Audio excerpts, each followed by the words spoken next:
Bienvenue dans la correction de cet exercice sur la photosynthèse, où dans un premier temps, on vous donne les informations nécessaires pour équilibrer l'équation, c'est-à-dire juste vous dire que le CO2 et l'eau réagissent pour donner du C6H12O6 et de l'oxygène.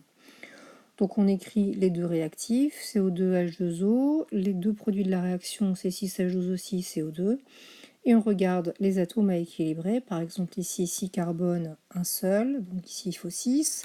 Ensuite, je vous déconseille de faire les oxygènes puisqu'on en trouve un peu partout. Donc si on s'attaque aux hydrogènes, on se rend compte qu'ici il y en a 12, donc ici il faut mettre un 6 devant.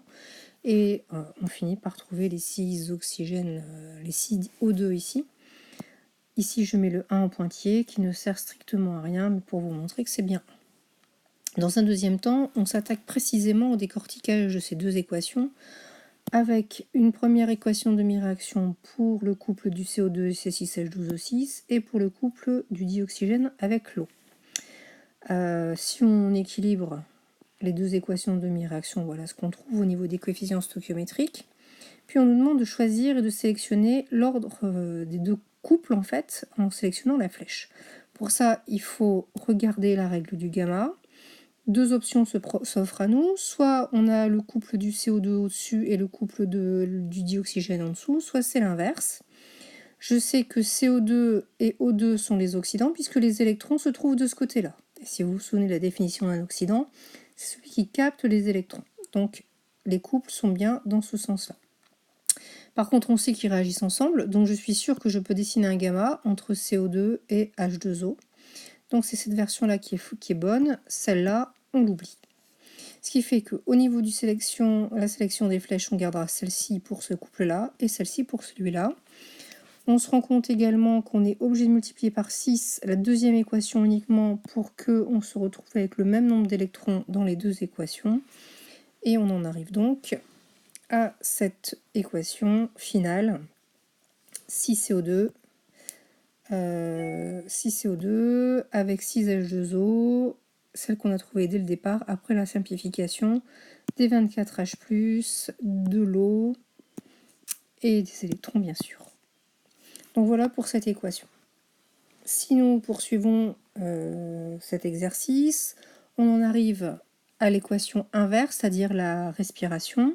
La respiration, c'est le phénomène qui se passe lorsque vous respirez de l'oxygène et où vous dégradez la matière organique, vous rejetez du CO2 et de l'eau.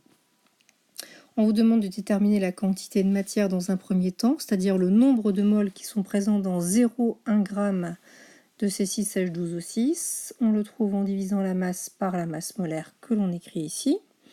On trouve 5,5 10 puissance moins 4 moles dans 0,1 g de C6H12O6. Et on vous demande d'en déduire le nombre de moles d'oxygène qui sont dégradés lorsque l'on dégrade 0,1 mol. Or, les coefficients stoichiométriques nous disent qu'à chaque fois qu'on fait réagir une mol de C6H12O6, on fait réagir 6 mols de O2. Donc le nombre de mols de O2, on le trouve grâce au produit en croix, soit 3,3 10 puissance moins 3. Le volume qui correspond est donc proportionnel au volume d'une seule mole. Une seule mole, c'est donné tout en bas de l'exercice, représente un volume de 24 litres. Nous ici, on en a 3,3 10 puissance moins 3, soit 0,03 litres d'oxygène pur. Or, la question ici n'est pas de trouver l'oxygène pur, mais le volume d'air associé.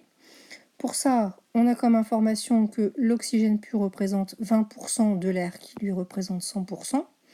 Nous on recherche le volume d'air si on a 0,08 litres d'oxygène pur, soit 0,4 litres. J'espère que c'est compris et sinon on se revoit en classe. À bientôt.